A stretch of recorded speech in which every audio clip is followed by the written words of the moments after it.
One of the most hotly debated issues in the study of human origin, paleoanthropology, focuses on the origin of modern humans, Homo sapiens sapiens. Neanderthals dominated the world for 130,000 years. Roughly 300,000 years ago, the Old World was occupied by a morphologically diverse group of hominoids, any primate of the family Hominidae. In North America, Africa and the Middle East there were Homo sapiens, in Asia, Homo erectus, and in Europe, Homo neanderthalensis.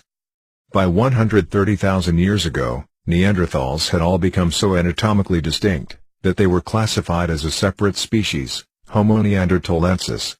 Then, approximately 50,000 to 60,000 years ago, Cro-Magnoids, our ancestors, suddenly appeared on this planet. Instead of living cooperatively with Neanderthals, we annihilated them globally within 25 to 30,000 years. To date, no definite Neanderthal specimens newer than 25,000 years ago have ever been found. However, that does not mean that Neanderthals are necessarily extinct. In fact, there is every possibility that what we identify as Yeti and Bigfoot today, are actually Neanderthal survivors, and there is overwhelming physical evidence to suggest that is indeed what they are. In 1999, when the skeleton of a child was unearthed in Lapido, Portugal, evolutionists celebrated wildly. Dated to around 25,000 years ago, the remains showed a mixture of Neanderthal and modern features, suggesting it may be a hybrid, possibly even the proverbial missing link. But, small fragments of DNA extracted from 3 different specimens of the child revealed that it was not closely related to any present-day human populations. All evidence continues to point to the fact that our arrival on Earth was very sudden, and that we are radically different from all native life forms that had ever existed here. The global paleoanthropological and archaeological picture changed dramatically with the sudden and unexpected appearance of Homo sapiens sapiens, Cro-Magnon or modern man. The exile of Cro-Magnons onto the prison planet caused abrupt and dramatic change in subsistence patterns, how we gathered food, tools and symbolic expression, cultures, worldwide.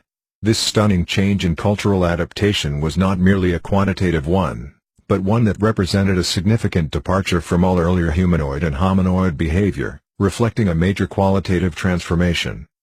It was literally a creative explosion which exhibited technological ingenuity, social formations, and ideological complexity never before seen on Earth. Early Cro-Magnons were not only anatomically modern, they were intellectually and behaviorally modern.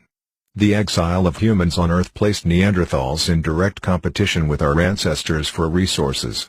Though the Neanderthals were larger, stronger, faster, and possessed larger brains than Cro-Magnons, it was a competition that the Neanderthals lost. There was much scientific debate as to whether it was climatic change, or Cro-Magnon's sudden appearance, that resulted in the demise of the Neanderthals. Studies have since concluded that it was competition with our ancestors, and not the climate, that resulted in Neanderthal extermination. It is also why human and Neanderthal bones are sometimes found together in ancient grave sites. While there has been a great deal of effort by evolutionists in the last century to construct an evolutionary link between Neanderthals and Cro-Magnons, none has ever been proven to be accurate or true.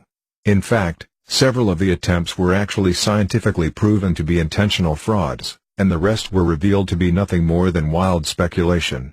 The oldest prehistoric cave drawings and paintings, petroglyphs and other forms of stone art are estimated to be from 20 to 25,000 years ago.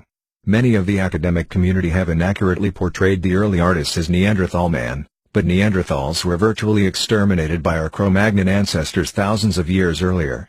Despite incredible efforts and acts of deception to prove otherwise, Neanderthals are not the ancestors of modern humans.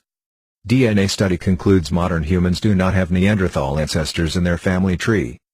The DNA extracted from the ribs of a Neanderthal infant buried in southern Russia 29,000 years ago, was found to be too distinct from modern human DNA to be related. There wasn't much, if any mixture, between Neanderthals and modern humans, said William Goodwin, of the University of Glasgow, UK. Though they coexisted, we can't find any evidence of genetic material being passed from Neanderthals to modern humans. The work published in the journal Nature contradicts evidence from ancient remains of a child found in Portugal, which was later proven wrong. The bones from the Neanderthal infant were very well preserved, and the child must have been among the last of the Neanderthals as they died out about 30,000 years ago. Research, by Dr. Goodwin, along with Swedish and Russian colleagues, agrees with the findings of the first analysis of Neanderthal DNA in 1997. That study of DNA, taken from the first Neanderthal skeleton found in the Feldhofer Cave in Germany in 1856, supports the theory that modern humans replaced Neanderthals. According to Dr. Goodwin, the DNA sequence from the infant was very similar to the specimen from the Feldhofer Cave, proving that there was little diversity among Neanderthals. If they had been very diverse at the DNA level, they could have encompassed modern humans. The fact that these two Neanderthals are closely related, and not related to modern humans, implies that they don't have the diversity to encompass a modern human gene pool, said Dr. Goodwin. DNA comparisons also showed that different ethnic groups cannot be genetically identified. There is no race gene in us, nor do we have any direct genetic links to Neanderthals. In a commentary on the research in Nature, Matthias Haas, of the Swiss Institute for Experimental Cancer Research, said that two studies provide the most reliable proof so far of the authenticity of ancient DNA sequences. The similar features of the two samples argues against the idea that modern Europeans are at least partly of Neanderthal origin, he said.